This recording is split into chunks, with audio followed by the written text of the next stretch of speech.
quite some time to refute that claim because it is a right alignment code. But as online shopping has become a part of our everyday lives, we've had to re-examine that claim. Perhaps after this speech, you can attest to the validity of that statement. Please help me welcome Gary Penn, who will be presenting How Your Website Got.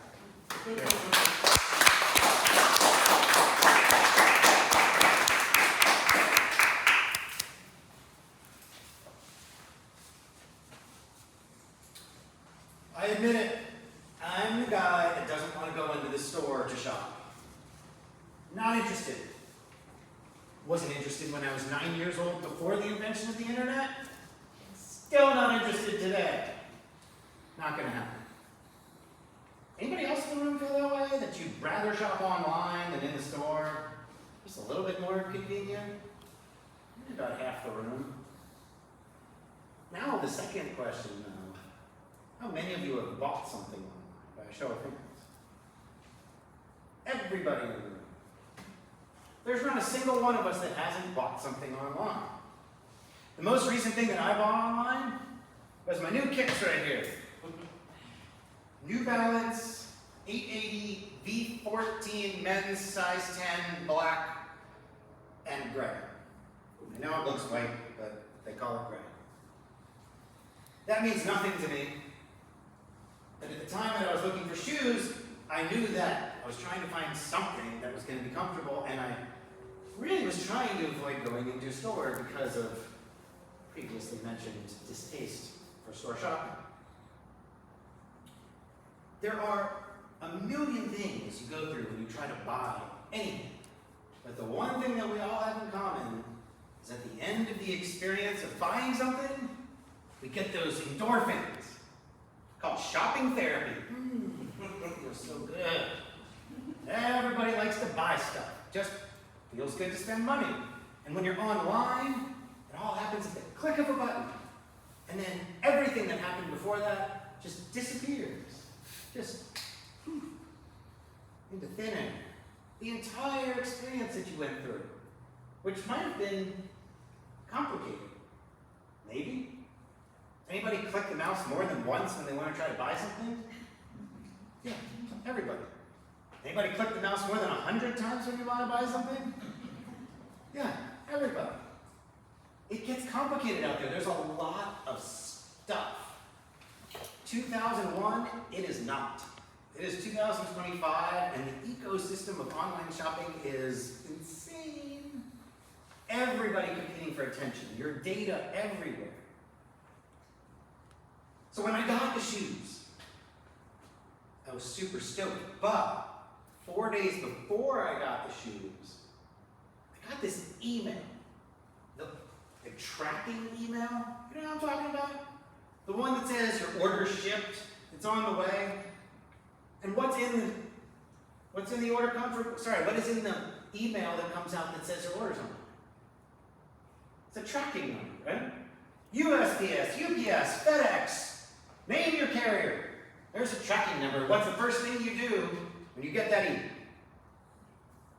Open it up, and you click the link. Why? Because you get the same endorphin rush. It feels good to know, oh, it's coming, it's coming. Yay! Yay for shoes. So I click the link, and it says, carrier is not aware of your tracking number. Anybody had this problem? Yes, we all get it. It's so infuriating. I don't want that email until it's supposed to come. How do we fix this problem? This should not be online shopping in 2025. So I thought to myself, all right, Gary, deep breath. Maybe I shouldn't judge. Maybe it took me a lot of chutzpah to declare that final email should be perfect when the entire process that I went through to get those shoes in the first place, to get an object literally dropped at my house through the click of a button, it all went perfect until that one moment in time. And I'm going to complain about the one moment in time? So let me take you on a little journey. It's the journey of how Gary got these shoes. And I think it'll be a familiar journey to you because you can apply it to anything that you've purchased online in the last couple of years. There's that guy. That's me. In case you didn't know, there's a very strong resemblance. And this guy, he was placed suddenly in the middle of cyberspace. He's out there. He knows he wants shoes. What is he going to do? Well, wait. Remember, the tracking meter. That's what got us here. Let's all ground ourselves there, because it's going to be a hairy journey. All right, now, moving forward. It all started for me with Google Shopping. Out of curiosity, who knows what Google Shopping is? All right. Who knows what Amazon is? All right. Most of our searches for products online start in one of two places, Google or Amazon. Amazon surpassed Google sometime in 2007, believe it or not, as the #1 place where product searches start. Now, that's kind of funny because most product purchases don't end on Amazon. So I don't know why people start there, but they do. So if you started there, more power to you. A lot of searches start on Google.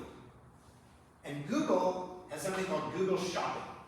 Google Shopping is that little tag across the top of products.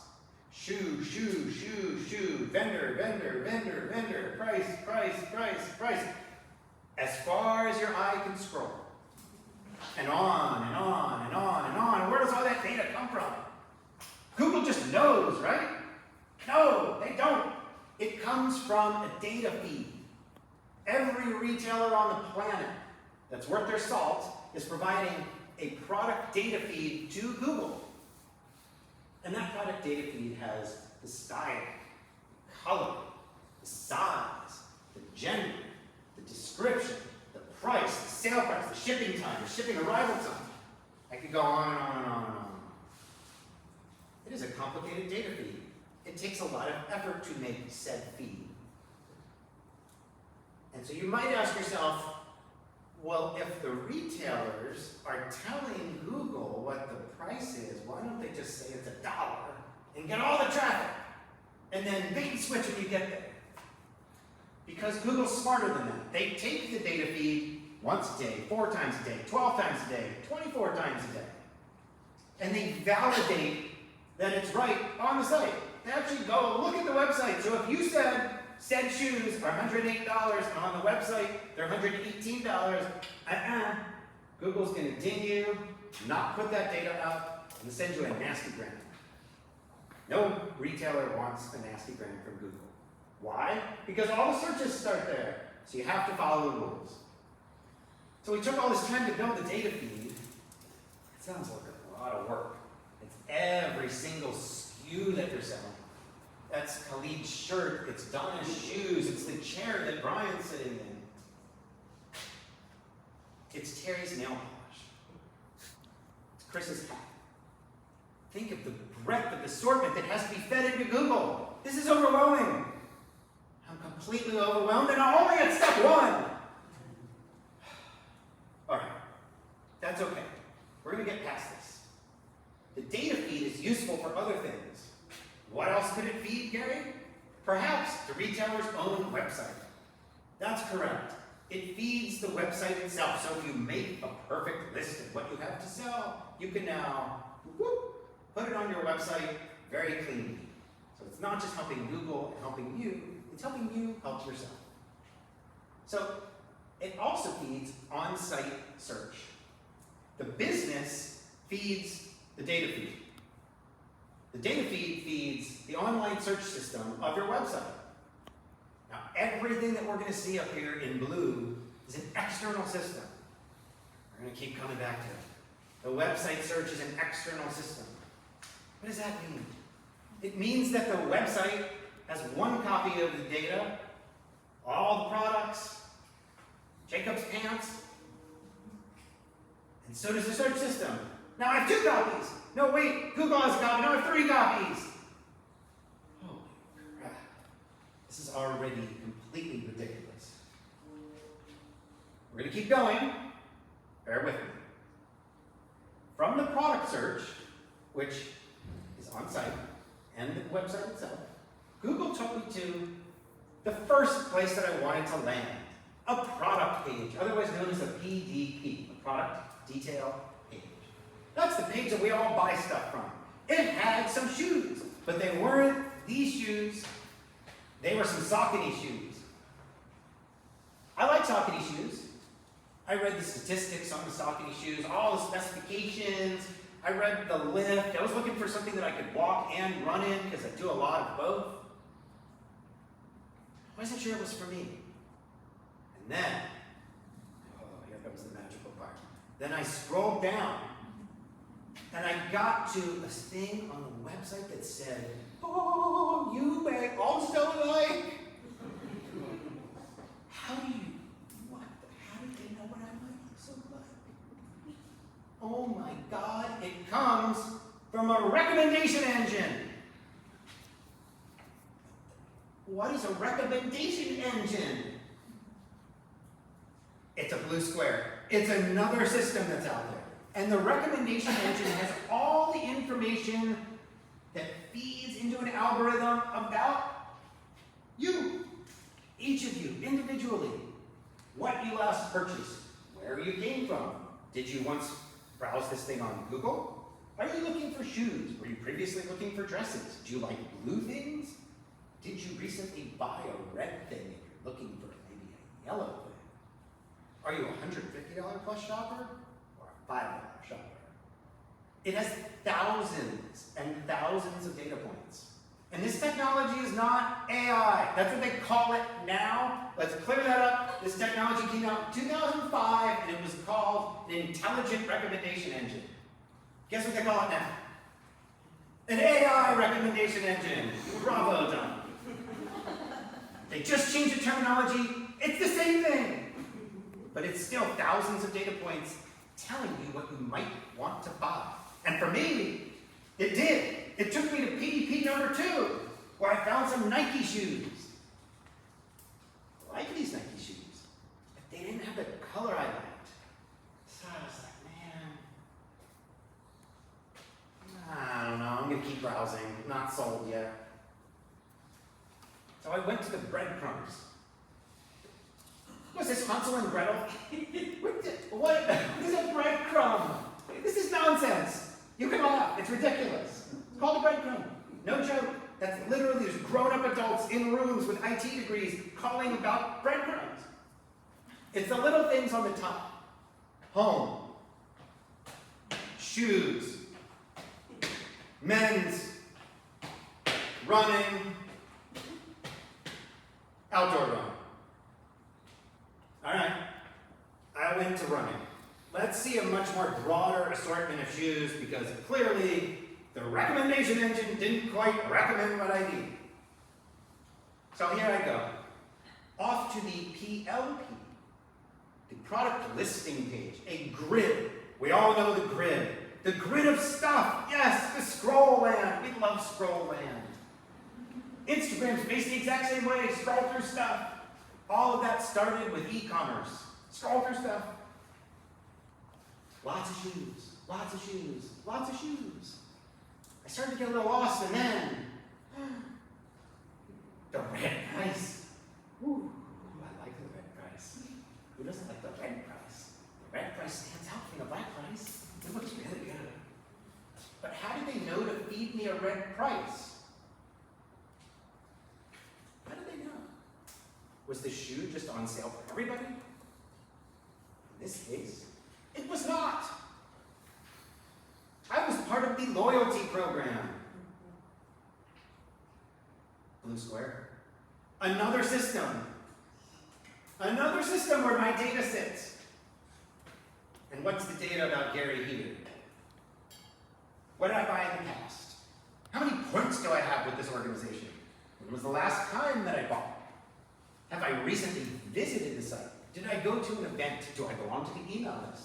Am I part of the catalog program? Yes, I am. Ooh, the catalog is inside, sitting on my desk, shiny and beautiful, and it had shoes in it. But it still didn't help me decide. But it got me to the website. Because when I went all the way back to Google, what was the first thing I clicked on? It was that website versus the other website that had the same shoe for the exact same price. So coming back to the sale price, now I'm feeling good. Because now I have a selection of shoes and a sale price, and it's all looking pretty good. And I have to hit the promotion engine first. What is the promotion engine? Nobody told me about the promotion engine. Hold on. The promotion engine is the thing that actually put the sale price there. Because being in the loyalty club doesn't actually give you the pricing. It just says, Gary is platinum status. It doesn't say, give Gary discount. No, that's the promotional engine. Blue square. Another external system. Reading every other system and understanding what happens to be on sale at that point in time. Which finally led me back to the PLP, and there's still too many things because it was multiple things on sale. So I saw a little square that said, compare this. Okay, so I clicked a couple of them and I brought it up and it gave me columns of information, columns of specifications and uses and sports. Where did all that data come from? But that's right, the product data feed. That's how all those columns get so perfectly lined up. Because there's already perfect specification data pre-structured by Google. Thanks, Google. And once I selected that, then finally, I landed on the New Balance PDP. Yay! Yay for finding what I actually wanted. And from there, I wasn't sold. So I had to scroll down and I read the ratings and reviews. The ratings and reviews are known as UGC, user-generated content. And where is this content stored? Blue box. A blue box, another system. Somewhere else, another tool that stores data. And this data is collected by sending you an email right after you buy a certain item, and then all those endorphins are running through you. I love this thing, it's great. 5 stars, yeah. So they collect 5-star reviews, and in some situations they syndicate them across the internet. So Google has your reviews, and maybe New Balance has your reviews, and the shoe store has your reviews. Now everybody has your reviews. So note to self, if you don't want your review going everywhere, gotta read that 50 pages of fine print. I was pretty sold from the reviews. But there's one more question, because remember, I had never bought these shoes before. Are they gonna fit me? I'm not in a store. There's no guy sticking them on my feet. Does this fit me tool? Oh yeah, another source of information. Luckily, I have already signed up for TrueFit. TrueFit tells me my exact fit. And it told me I have a 65% chance of fitting. I better buy the 9.5 and the 10. I'll just buy 2 because it's free returns. Chuck it up. We finally got here. Game over, right? End of journey. Super, super, super smooth transaction, no problem. Except I had a gift card because, remember, I'm part of the loyalty program. And I needed to pay with a credit card because the gift card didn't cover the whole purchase, and I like to use PayPal for my credit card because I find it to be safer. And so now there's 2 transactions going through 2 gateways with 2 different banks, all flowing back to the retailer. Thank goodness as a consumer, I didn't see any of that. And eventually, order confirmation and tracking email, which brings us full circle, right? Except I still had to initiate a return for one of the 2 items, which I did on, that one's red, but another external system, yes, plugged into the website called AfterShip, which allowed me to return the item. And it actually had another plug-in to another external system called Happy Returns that let me take the shoes to Ulta and just drop them off while I was out doing my errands. How convenient. And after all of this journey, finally, the shoes. The shoes, the beautiful shoes. Oh, shoes, how I love thee. And yet, 3 days before the shoes, there I was, complaining about the tracking email. There I was, so angry at the world for the tracking email not working perfectly. Which, when you think about it, is actually UPS's fault, not the seller of the shoes. So ladies and gentlemen, when you leave here tonight, don't think about the tracking email that made you angry. Just think about the beauty of the fact that you do not need to engage in any of that for online shopping. Somebody else is taking care of it.